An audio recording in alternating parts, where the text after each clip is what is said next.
Kailangan ko lang, sir, na magko-comfort. Pwede ko ba siya bigyan ng bodyguard at gawin niya yung ginagawa mo? Okay lang sa'yo? Kikis ko. Okay lang po, sir.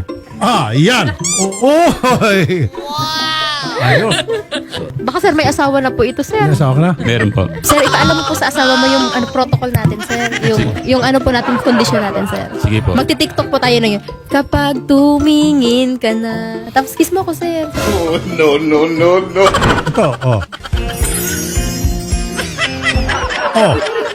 okay ba? Kapit ka dito. Okay na. Ay, sir, pakialam yan. Hihiga rin ako, sir, sa lap mo. Tapos gaganon-ganon. Baka ingat ka. Public school teacher si Madam Papa. at itong si Mister nagpaalam at yung paalam ay hindi totoo, para bang palusot lamang. Paano po nalaman, ma'am? Nung naghiwalay po kasi kami nung April, kasi sir, kung ano-ano pong sinabi niya sa akin, sir, na masasakit na salita, sir. Oh. Wala na daw po siya sa akin, sir, na pagmamahal. Ayaw na daw po niya. Wala naman kami, sir, talaga totaling pinag-awayan po. Bigla na lang po siya, sir, nanlamig po. Tapos yun po, sabi niya, wala na daw po siyang pagmamahal. Tanggapin na lang daw po namin na hindi na daw po kami maaayos. Di sabi ko, baka may babae siya. Sabi niya po, wala daw po. Tapos sir, recently po, nabasa ko po yung usapan nila nung tropa po niya na muntik daw po siyang mapatrobol noon, nung birthday po nung anak ko at binyag, nung umuwi po siya, kasi daw po, kinursunada daw po yung boss niya. Doon po ako, sir, nagkahint po na, paano ko kursunadahin kung matanda na? Kasi po, ang sabi niya po, matanda na daw po, may Yung edad boss niya. na. Opo. Lalaki, babae? Babae po. Okay. Tapos po, sir, sabi ko, paano ko kursunadahin kung may edad na nga po, sir? Yun nga po, sir, naghinala na po ako, pero dinideny niya po yun, sir. Tapos, may nag-ano po sa akin, sir, kung ano po yung pangalan ng boss niya. Hinanap ko po, sir. Una, sir, yung video lang po na naka-abrisete po yung babae sa mister ko. Dinahilan po niya noon sa nanay niya, close-in bodyguard daw po kasi siya. Sabi ko, Okay. alam ko ang close-in, sir. Close-in ka. Ito Alam ang- mo, baka close nga talaga. Bodyguard. Hindi, may mga bodyguard na babae at lalaki ang binabodyguard ng babae. Meron mga babae binabodyguard ng lalaki. Opo. Ganun. Pero sabi po kasi, sir, nung kumpare ko na bodyguard po, ng matagal na panahon na, kami, ma'am, close-in, pero eto si amo, eto ako. Ay, hindi bodyguard yan. Ay, hindi na bodyguard yan. Ibang usapan na yan. Totoo po. Asa ka bating amo niya? Bodyguard with love. Opo. Matindi na yan. Sir, kumusta ang pagbabodyguard? Okay naman. Yes, sir. Gano'n katagal na nagbabodyguard kay ma'am? Yung active po na pag-bodyguard is 2 months lang po. Ano po yung kargada nyo? Kargada, sir? Siyempre, pag bodyguard ka, may karga ka. Wala po, sir. Kayo po yung martial artist. Hindi din po, sir. Okay, so ano meron kayo para siya ay maprotektahan kung sakali man dumating yung time na hindi ka nice? Yung inililis na lang, sir, sa pwedeng mag-attack sa kanya. Titingnan, sir, yung tao na nakapalibot sa kanya na kung may tangka sa kanya. Kung may threat, okay. Yes, sir. Yun na lang po ang ginagawa namin para mailayo siya sa area na gano'n. O halimbawa po, senaryo, sa loob kayo ng isang bahay. Okay. Paano po yung iyong pagbibigay ng proteksyon para siya ay masecure sa loob ng bahay na yon? Unahin namin, sir, na madalas siya sa safe na area. Naka-uniforme ka dapat ba noon, sir? O Ang sa akin, sir, naka-civilian lang po kasi ako. civilian? Pero paano, sir, kung halimbawa wala kang t-shirt? Pwede yun. Yes, sir. Kasama yun sa protocol. Ba't ka tumatawa niya? Sa loob ka ng bahay? Hindi nga. Siyempre, kaya wala kang t-shirt. Yes. Okay. Sa kotse, sir, saan ka ba nakasakay? Sa katabi po, sir, ng driving seat. Tapos yung VIP mo sa likod. Yes, sir. Paano po halimbawa kung si VIP ay napagod? I-offer siya ng tubig, makapagpahinga. Paano siya magpapahinga? I-convert na lang, sir. Paano halimbawa, sir? Siyempre, baka may, yung mga gusto maging bodyguard dito, ito, may matutunan tayo, magaling to. Nag-aaral ka ng VIP security, ano? Hindi naman po, sir. Kasi, sir, may nakita akong video. Tingnan niyo po kung ito po ba ay kasama sa mga protocol na nababanggit niyo. Video pakirol. Kinumfort ni sir yan. Yes, sir. Okay, kasama yun, sir, ano? Yes, sir. Ayan. Okay. Ayun. Kinukomfort mo rin. Ayun. Sa loob ng bahay, siyempre, ibang klase, bodyguard, hugas ng, Sana all po, Sir Rafi. nakahubad pa. Sana all kino-comfort. Kinukomfort. Joking aside, sa video na po na yan na pinakita ni ma'am, maliwanag na hindi ho pagbabodyguard ang ginagawa niyo po doon sa girl. Matanong ko, ano oras ba natutulog si principal? Hindi, minsan, sir, magkaibang oras din po. CR niyo, isa lang. Yes, sir. Talaga ba? Hindi kayo magkatabi magtulog? Kayo lang dalawa sa condo eh. Yung video nyo na nakahiga sa kandungan mo, yung babae mo, that was December 16. Nakapasok ka sa kanya December 12. Ang bilis mo namang napasagot. Sana all. At yung isang video na ipinagluluto mo siya ng masarap na ulam, that was December 26. After Christmas. Ni hindi mo nga nabigyan ng panahon yung anak mo. Buti pa po yung kirida mo, natitiktok mo. Pero yung anak mo hindi. Nung time na yun, sir, yung principal ko is close lang talaga siya. So up to now, talagang panindigan mo na close in ka, Yes, bodyguard ka. Meron bang bodyguard na hinahalikan niya yung kanyang VIP? Wala po, sir, pero sa amin, sir, nangyari yun. So pag magbabodyguard ka sa mga VIP mo, okay lang nahalikan mo sa lip. Hindi, sir. Pero bakit mo manahalikan yung principal mo doon? Nahalikan ko, sir, Dahil both sa amin dalawa kagustuhan yan. walang malis yun. Wala po. Trabaho lang. Yes, sir. Eh yung nakahiga sa kandungan, Yung time na yun, sir, nagkasama po yan, sir, sa pagpapanggap. Ang usapan namin ng principal ko, magiging trabaho ko, sir, is mag-aak ako na boyfriend. Sir Rafi, kalokohan po. kasi may darating na ibang lalaki pa si Salosen. Mayroong mga ganun, sir, and then, sir, may threat din sa buhay ng principal ko. Ganon. Kaya yun, sir, ang naging trabaho ko. Para hindi rin mapansin ng tao na nagtitreat sa kanya na may bodyguard siya. Oh, ganda yun. Mayroong ganun bodyguard academy. May ganun po pala. Ganda ng agency na yan. Magkano pong bayad sa inyo nung Nung time na nag-start ako sa kanya, sir, 18K lang po. 18K? Ngayon, magkano po? Wala po, sir. Libre na? Nag-stop na po yun, sir. So, pero tuloy-tuloy pa ng pagbabodyguard mo? Yes, sir. Umuwi ka nung birthday ng anak ko, ng anak natin. January 20, 2024, birthday at binyag. Kasama mo ang babaeng yan. At ang sabi mo sa amin, doon sa isang resort mo dinala, pero doon pala sa kabila. Sana all. Sana all. Ano ang gusto mong sabihin na yung babaeng yon, close-in bodyguard ka lang? Kung may ganyang klaseng close-in bodyguard, nag-hire na rin ako. Oh. Sasabihin ko rin, may threat din sa buhay ko, kaya kailangan umarte ka rin na boyfriend ko. Kung gagawin niya, sir, okay lang po yan. Hindi ka magsiselos. Hindi po, sir. Tapos halikan siya sa lips. Okay lang, sir. Tapos sabihin, magpanggap-panggap na kunya magkasintahan sila, ihiga sa kandungan ng bodyguard niya, okay lang sa'yo. Ihiga siya. Kung gagawin niya, sir, okay lang po. Oh. Kaya pala sir, may mag-chat lang sa akin ng kumusta, gigil na. Yung pa kayang hahalikan ako sir, baka mapatay ako nito. Ayun. Kung yun na sir. Pala. Kung may nagluluto Nagsiselos sa'yo, na. nilulutuan Kaya nga ka. sir, nakahubad din. Magsiselos siya. Nakapranks lang. Magsiselos kaya. Tapos may paganon-ganon pa kami sa camera. Attorney Garrett, Yes po, Sen. give us some guidance dito, ano? Yes po. Base po dun sa sa monitoring ko, Sen, sa video, parang wala namang sexual act na nangyayari, no? Even though they co-inhabit. So, tanggal na po natin dyan yung concubinage, Sen. Pero ang hindi pa rin siya makakawala po doon sa ating psychological violence under RA 9262 or yung FAUSTI. Kasi publicly, pinapublish po nila, Sen, itong mga relations. And kung mapa-psychological analysis po natin si ma'am na talagang nasasaktan na siya, she has sleepless nights, emotionally affected na siya, pwede pa rin po maging held liable for criminal acts ito under Ayun. FAUSTI. So pwede magdemanda si ma'am. Pwede pa rin po, Senator, lalo na po na parang ibang putukan na po ang binabantayan po ni Sir. Nakabastos na po sa kanilang pagkasal po eh. Yung bang nakahubad si bodyguard tapos si principal Yes po. ay nilulutuan niya at, sa loob ng bahay, Pagluluto, sir, pag walang ginagawa, parang libangan ko na lang, sir, na magluto. paano sir pag pumasok ka sa kwarto yung principal mo? Sa kwarto, sir, hanggang labas lang po kami. Paano kung tinawag ka? Kailangan Magkailan siya. ba natatakot siya? Halika rito, Mark. Comfort mo ako. Comfort mo, natakot ako. Pupuntan po, sir. Pag sinabi ni principal, sara mo yung pinto, lock mo para hindi tayo mapasok dito ng mga masasamang loob. Lock the door. Humiga ka rin sa kama at utos ko. Hindi na po. Hindi na. Pero doon ka lang sa loob ng kwarto. Yes, sir. Babantay mo siya habang natutulog. Yes, sir. Sir Rafi, sinungaling, napaka. Ayoko lang sir makompromise yung tao. Munta sila Meron sir ka- ng Pangasinan. Magkaisa sila sa kwarto sir. Pero may video tayo na. Wala po sir eh. Kasi dapat sir, ang plano ko sana is, ibubuking ko nga sana sir. Kaya lang sir, nasa condo kasi sila sir eh.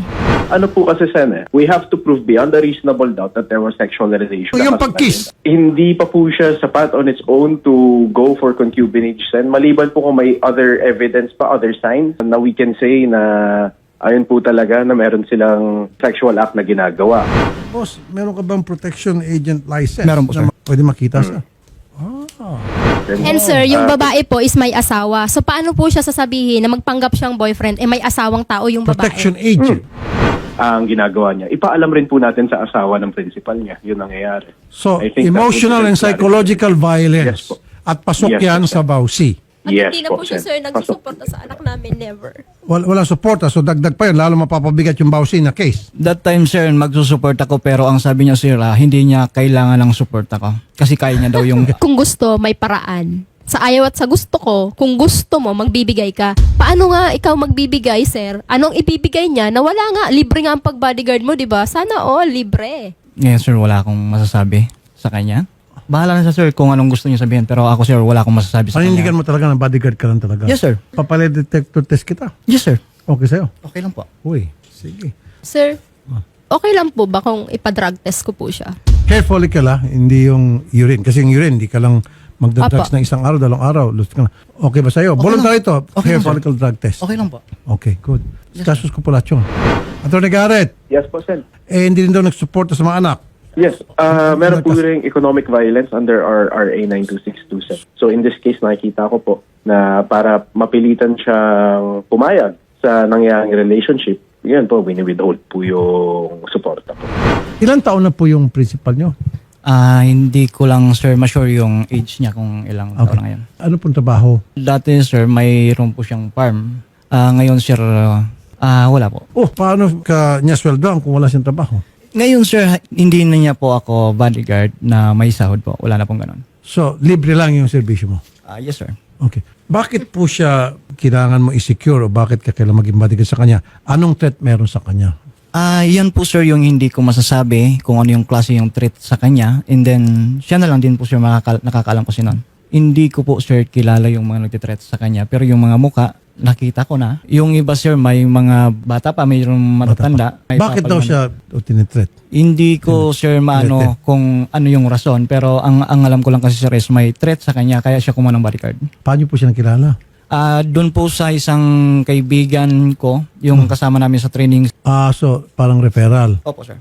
Kinonta ko po yun, yung sinasabi niya pong nag-refer sa kanya. May relasyon ba yung asawa ko at saka yung amo?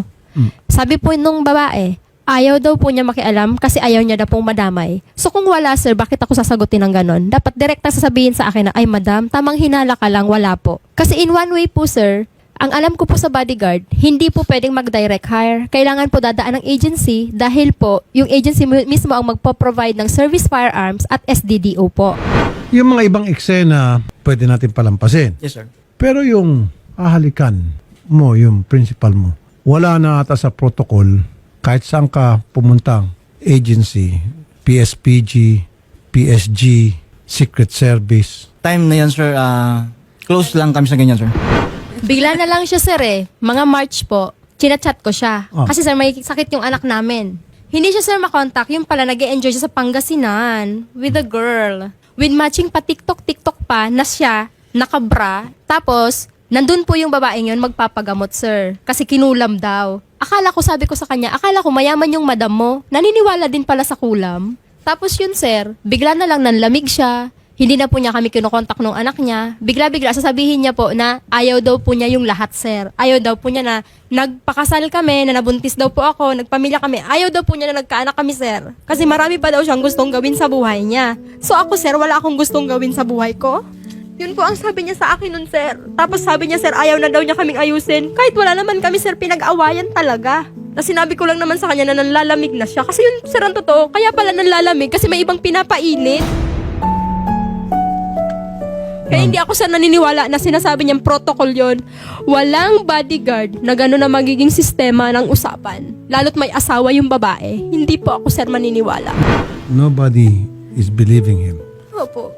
Maging yung pusa kanina gumagala-gala dito ay maniwala. Sabi ko nga, sir, kung yung dahilan lang niya is hindi na niya po ako mahal, matatanggap ko yun, sir. Mananahimik kaming mag-ina. Hindi na kita mahal. Yun totoo. At never mo ako minahal. Minahal kita, pero ngayon never. hindi na. Ang habol mo lang sa akin nun is nakukuha mo kasi yung gusto mo na ibibigay ko. Gusto mo ng bagong damit? Bigay. Gusto mo ng bagong bag? Bigay. Ngayon, sir, yung mga binigay ko sa kanya, yung mga ginastos ko sa kanya na damit, ganito, ganyan, inuwi niya po sa amin nung birthday po nung anak ko. Yun pala kasi, sir, may iba nang bumibili. May ibang nagpo-provide. Walang naniniwala sa kanya. Lahat po ng netizen ayaw maniwala. Pati kami po. At ituloy na natin yung kaso. Opo, sir. Kasi he believes in lies. Yung sinasabi kong lie detector test, sorry, nagbibilon po ako. Kasi maaaring may papasa niya. Kasi nga, naniniwala sa kanya kasi nungalingan Confident eh. siya eh. Pero yung drug test, sir, pwede po. Hindi mo pwedeng dayain yon.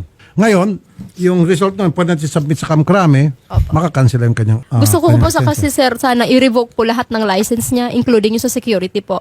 Well, pag halimbawa, ma'am, ay naisampan nyo na yung kaso sa korte, Opo. and then nalabasan po siya ng warrant, tingnan ko po. May nakarating po kasi sa akin na yung babae daw po is maraming kilalang killer. At gusto ko po, sir, mapawalang bisa ang kasal namin, sir. Sabi ko nga po, sir, gastusan ng babae niya. Total, sabi mo, mapera naman yung amo mo. Willing ka ba, sir, na gastusan yung annulment nyo? Mrs. Kung may pera ako, sir, willing naman akong gastusan yon. Pero ngayon, sir, wala akong perang ganun. Attorney Garrett, Yes po, Sen. meron daw may kaso sa babae? Meron po, Sen. According sa Supreme Court po ngayon, pwede na po isama yung babae as conspirator doon po sa Pausi po, Sen. So dalawa silang kakasuhan ngayon. Yes po, Sen. Ano pa mga kaso na pwedeng i-file? Actually, Sen, dahil po sa admission niya na hindi na po siya bodyguard at hindi na po siya employee, ginagawa niya lang po yan ng kusang loob. He Libre. can also file concubinage po, Sen, because they're living in together. Apparently, hindi na pala po siya employee. Okay. So meron na rin concubinage. Yes po, nagbabahay po siya ng babae na hindi niya po asawa. Siya ang binabahay. Opo, Regardless nakapangalan sa babae. po, Sen, yung ano po kasi, yung act that makes it criminal, yung living in arrangement po. Pero ngayon po, hindi niya na po pwedeng talikuran yung sinabi niya sa program na hindi na pala siya employed as a bodyguard. Umamin din siya sa ating researcher. Nililigawan niya yung kanyang VIP. Pwede na po yun. Our researcher will just execute Testify. na sinabi. Affidavit. Opo. Idagdag na rin po natin kasi grabe na po yung psychological harm na ginagawa niya po sa Okay. kanyang kasama. So dalawa silang kakasuhan ngayon. Yes po, Sen. Parehas po sila. Okay. Well, sir, good luck po sa inyo. Basta ang masasabi ko lang sa kanya, sir, sa lahat ng mga sinabi niya at sa lahat ng mga pinagagagawa nila, sana all. Gusto niyo mag-usap, bigyan kayo ng pagkakataon mag-usap sa kwarto, dalawa lang kayo. Ayoko na po. Kami pong bahala, walang gastos ni 5. Thank Lahat you, po, sir. pamasahe, filing fee, back and forth, lahat. Kailangan ko lang, sir, na magko-comfort. Meron dyan mga bodyguard sa baba. Pwede ko ba siya bigyan ng bodyguard at gawin niya yung ginagawa mo? Okay lang sa'yo. Okay lang po, sir. Ito. Ito lang dito. Choco. Sir, pwedeng mamili, sir. Pwede mamili. Ay, guwapo po. Sige. Yan. Matangkad to. Mas makisig to. Mas malaking ka to. Upo ka rito. Ay, hello, sir. Okay. Ito. Ayan. May bangs pa si kuya. Ayos. Baka, sir, may asawa na po ito, sir. Nasawa ka na? Meron po. Sir, ipaalam mo po sa asawa mo yung protocol natin, sir. Yung ano po natin, condition natin, sir. Sige po. Magti-TikTok po tayo na yun. Kapag tumingin ka na. Tapos kiss mo ko, sir. Sir Bart, okay lang ba kung ikaw mag-bodyguard pag sinabi ni ma'am, kiss mo siya sa lips, kikiss mo? Napalo ko lang ang misis po.